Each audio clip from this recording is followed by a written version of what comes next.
स्मिता सोमनाथ बोंबले।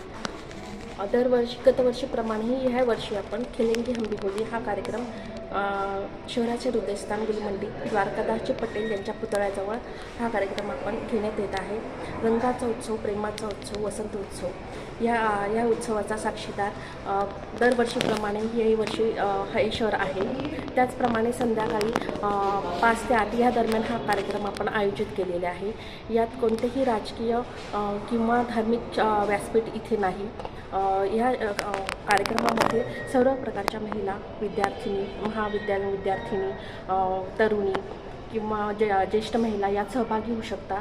त्याचप्रमाणे ह्या कार्यक्रमामध्ये सर्व स्तरातील डॉक्टर, वकील, सर्व क्षेत्रात काम करणाऱ्या महिला, गृहिणी यात उत्सुकपणे प्रतिसाद देऊन कार्यक्रमाची वाट बघत असतात आणि भाग घेत असतात। आणि ह्या ठिकाणी आपल्या बँड ठेवलेला असतो, गाणे, संगीत ठेवलेलं असतो आणि कोरडा कलर खेळला जातो आणि मनसोक्त महिला याचा आनंद घेतात। आणि लहान मुलांसाठी 25x25चा कृत्रिम हौद आपण तयार केलेला आहे। टायमिंग आहे सकाळी 1 ते संध्याकाळी 7 वाजेपर्यंत।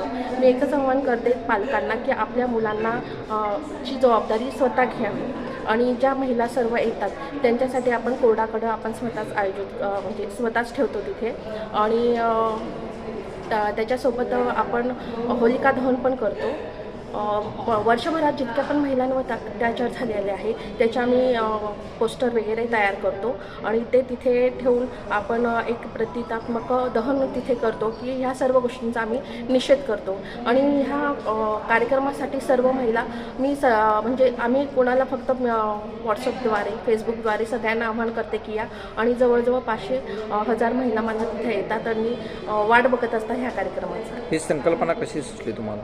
ही संकल्पना सुचण्याचं कारण हेच आहे की ज्या गृहिणी घरगुती त्या घराच्या बाहेर पडत नाही आणि घरात होळी याचं एक दडपण त्यांना आलेले की होळी म्हणजे बाहेर जे पुरुष मद्यपान वगैरे करतात आणि मग होळी खेळतात, ते एक संकल्पना त्यांच्यात दृढ झालेली आहे की होळी म्हणजे फार वाईट गोष्ट आहे, म्हणजे खेळणं, होळी दहन करणं नाही। तर त्याचा निषेध म्हणून मी गेल्या म्हणजे काही वर्षापासून हे केलं, एक छोट्या प्रमाणात सुरू झालं। मग अनाथ आश्रमच्या मुलांना हौदात खेळायला पण मुलं भेटत नव्हते, तर मी अनाथ आश्रमच्या मुलांना घेऊन यायची की तुम्ही खेळा, त्यांना कुणी नाही।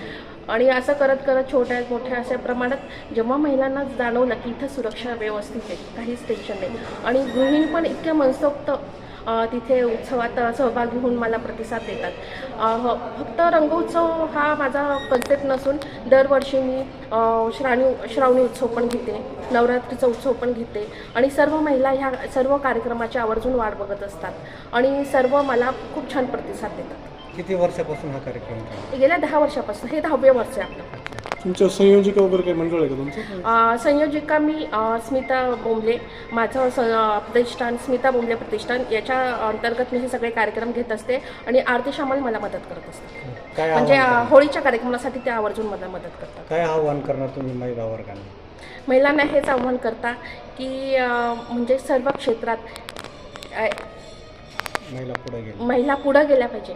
हे बघा, एक स्त्री काय करू शकत नाही, एक हात तिला एका हाताने मुलाला जन्म देते, एका हाताने एक हात तिला पुरुषांना सावरायला लागतो आणि एका हाताने संसाराचा कारोबार ती सांभाळत असते। अशा अनेक हातांनी युक्त होऊन प्रत्येक स्त्री एक अष्टभुजा असते आणि तिच्यातलं जे अष्टभुजा आहे ते आपल्याला बाहेर काढायचं असतं। तिला एक प्लॅटफॉर्म पाहिजे असतो आणि तो आम्ही द्यायचा प्रयत्न करतो। धन्यवाद।